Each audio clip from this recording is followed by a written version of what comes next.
This story was sent to me by someone named Joran. He says he doesn't rent cabins anymore, no matter how nice the photos look. I always thought renting cabins was safer than staying in motels. Until this trip. Me and 3 friends, Chris, Megan, and Leo, booked a weekend getaway up near the Sawtooth Mountains. It was Megan's idea. She found this cabin on some discount rental site. The listing looked great. Real wood cabin, private fire pit, hiking trails, no neighbors. Cheap, too, like half the price of the ones on Airbnb. I should have wondered why. We drove up Friday morning. It took most of the day, and by the time we arrived, the sun was already dipping low behind the trees. Still, the place looked solid. A little weathered, but clean. The owners had left a key under a rock near the front step, and a handwritten note inside welcoming us. No cell service, but the cabin had a landline and a battery-powered radio, so we figured we were good. That first night was normal. We played cards, grilled hot dogs, had a few drinks. Around midnight, we heard coyotes howling, which was kind of cool at the time. Real cabin in the woods vibe. Nobody felt weird. Yet. The first sign was subtle. The next morning, I made coffee and went to grab a mug from one of the kitchen cabinets. There were symbols carved into the back wall, almost hidden unless you bent down. They looked like triangles overlapping circles. Nothing I recognized. I asked Leo if he thought it was just part of the wood grain, but he ran his finger over one and said, "Nope, someone definitely scratched this in." We shrugged it off. Weird art, right? Later that day, we were hiking a short loop trail that led to a creek behind the property. Chris stopped and pointed at a tree stump. On top of it was a rock, perfectly balanced on a bird skull. Like not tossed there, placed. No footprints around it, no feathers. The bones were bleached white, like they'd been there a while. "Nature's creepy," Megan said, trying to laugh it off. That night, we made a fire outside. About an hour in, Leo went to grab his flannel from inside. When he came back, he was holding something else too. "This was under my bed," he said, holding out a folded sheet of paper. It was yellowed, like old printer paper. On it was a drawing, hand-sketched in pencil, of what looked like our cabin, only the windows had black X's drawn over them. And the door? A big red circle around it. None of us said anything for a few seconds. Then Chris muttered, "Someone's messing with us." We decided to check the whole cabin top to bottom, just in case. Megan opened the storage bench near the fireplace and froze. Inside were 2 white robes, folded, like someone had left them there on purpose. There was a single word stitched on the inside tag of one of them. Return. We wanted to leave right then, but it was past midnight and the mountain road was narrow and full of turns. Leo said we'd be better off waiting until first light. I barely slept, just laid in bed staring at the ceiling, listening for anything. At some point I heard footsteps outside. Not wildlife, boots, crunching slow around the perimeter. When I peeked through the curtains, I saw nothing. At dawn, we packed up in record time. When we stopped for gas in a nearby town, I mentioned the robes to the cashier, just to see if she'd heard anything weird. She didn't look surprised. "That cabin used to be a group retreat," she said, "like a church camp, but not the regular kind." "What do you mean?" I asked. She hesitated, then leaned in a little. They'd do their big weekend gatherings out there, real hush-hush. One year, the group leader just stopped showing up. They closed it down after that. We got back in the car and didn't speak the rest of the drive. I checked the rental site a week later. The listing was gone. All it said was, "Property removed due to guest concerns. Do not rebook." I still have a picture of the drawing Leo found under his bed. It's blurry, but you can make out the cabin and those X's. I've looked up those symbols. They match a defunct commune that used to operate in that region back in the 80s. No real info online. Just mentions in old scanned newsletters and one blurry newspaper clipping titled, "The Silence Movement Holds Final Gathering." We left early, but sometimes I wonder, what would have happened if we'd stayed Sunday night? I still get emails from unknown addresses with the subject line, "Return." I haven't opened one yet. This story came from someone named Ray. He worked the graveyard shift just to avoid people. But what he saw out by the pumps made him rethink everything. I didn't mind working the night shift. Less people, less problems. I was 23 at the time, covering overnights at a 24-hour gas station just off Route 19 in the middle of nowhere. Western Colorado. We were the only thing open for miles past 10 p.m. Just me, some stale coffee, and a radio playing old country music on low volume. Most nights were quiet. A few truckers, maybe a local or two, occasionally a lost tourist. I actually liked the silence. Then that van started showing up. It was a beat-up gray panel van, no windows on the side, just dented metal and a cracked rear taillight.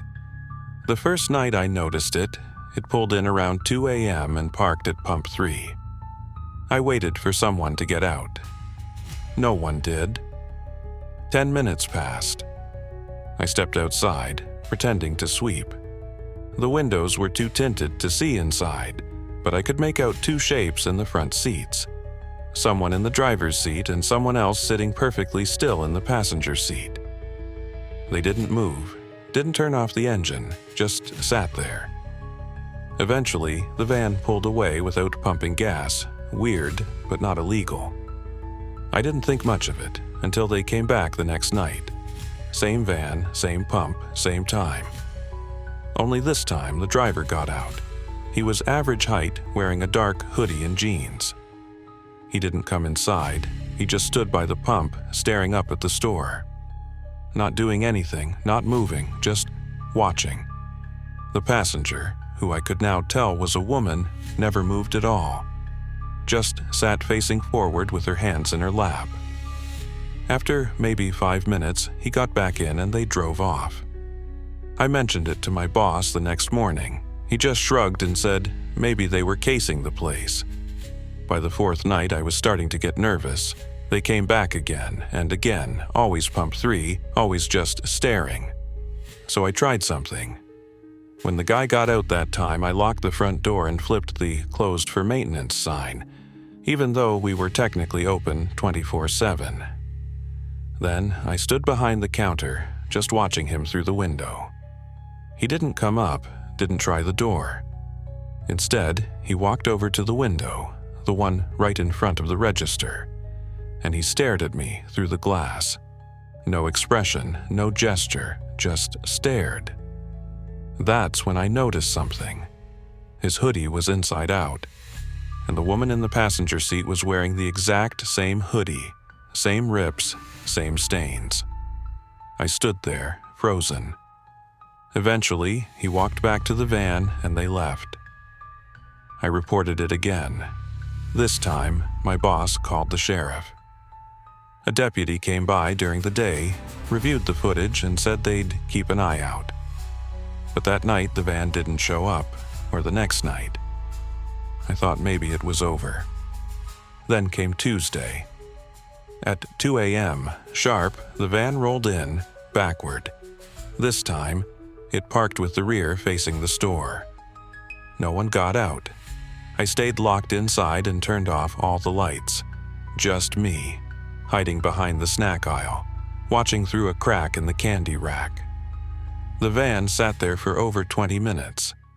Right before it pulled away, the brake lights flashed 3 times, like a signal. That morning, I asked one of the truckers who passed through often if he'd ever seen the van.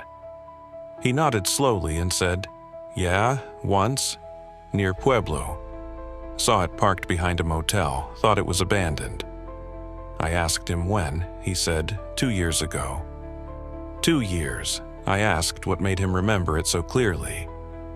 He just said, because someone had written "help" in the dust on the back window. I didn't sleep that day. On my next shift, I found something new. On the pump 3 screen, where the gas prices normally showed, someone had written in black Sharpie, "You're next." I quit that night, left mid-shift, and never looked back. A couple months later, my old manager called me. He said the store was closed for repairs. Someone had smashed pump 3 in the middle of the night. Cameras didn't catch a license plate, but you can still find photos if you search hard enough. A wrecked pump, spray-painted hoodies tossed over the nozzle, a security photo of a blurry figure staring directly at the lens. People say the van still shows up at other gas stations, always after 2 a.m., always with 2 people inside. I don't stop for gas at night anymore. This story came from someone named Luis. He drove for a rideshare app to make some extra cash on weekends, until one of his passengers never made it home.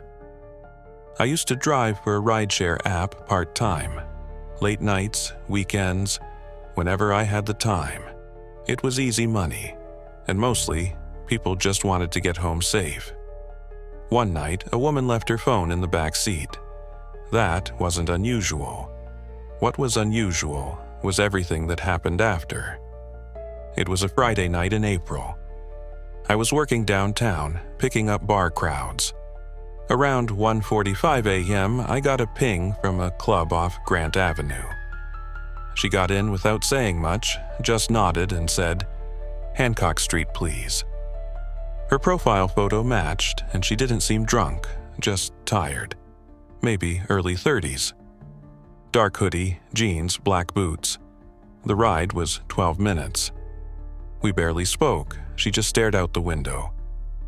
When we got to Hancock, she thanked me, got out, and walked down a narrow driveway toward the back of a house.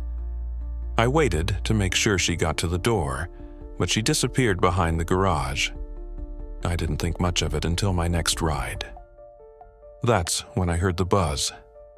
I found the phone tucked in the corner of the back seat. Screen cracked. No lock screen, just open to a messaging app I didn't recognize. All the names were weird, things like The Eyes and Mother and He Knows.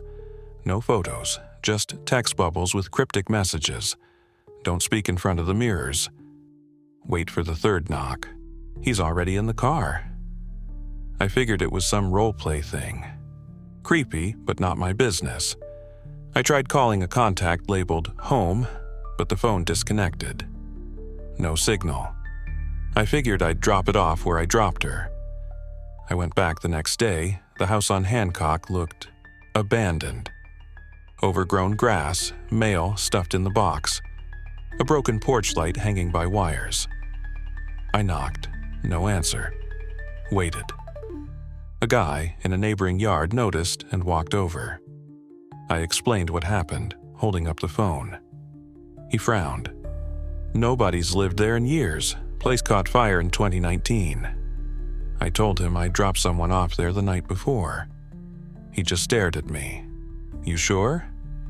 I left the phone with the police. They took my statement and said they'd follow up, but no one ever did. A week later, I got a message from a new number. No name, just one text. Thanks for the ride. I deleted the app that night. But here's the part that keeps me up. Last month, I was cleaning out my car mats and found something wedged under the passenger seat. A second phone, identical model, same crack, same message app. Still open to that same contact. He's already in the car. This story was sent in by a guy named Trenton. He was on the road nearly every week for work, but after this he started sleeping in his car with the doors locked. I travel a lot for work. Trade shows, conferences, regional trainings, usually 2 or 3 cities a month. And when you're doing that much traveling, all hotels start to blur together. But starting last spring, I noticed something I couldn't ignore. Every time I checked into a new hotel, he was already there. At first, I thought it was just coincidence. I'd walk into the lobby and catch someone sitting alone near the elevators. Middle-aged guy, thinning hair, beige windbreaker. He'd be staring straight ahead. Not at a phone, not reading, just staring. The first time I noticed him was in Dallas, then again in Tampa, and then again 2 weeks later in Reno. Same windbreaker, same expression. And I swear, same man. That's when I started to feel watched. I tried to rationalize it. Lots of people travel for work, I told myself. Maybe we're just on similar routes. But every time I checked in and saw that beige windbreaker near the vending machines or the lobby couch, I got this weird feeling in my chest, like my lungs forgot how to work. In Chicago, I asked the front desk if the man was staying there. She glanced up. Who? I pointed toward the couch, but when I turned around, he was gone. In Denver, I tried confronting him.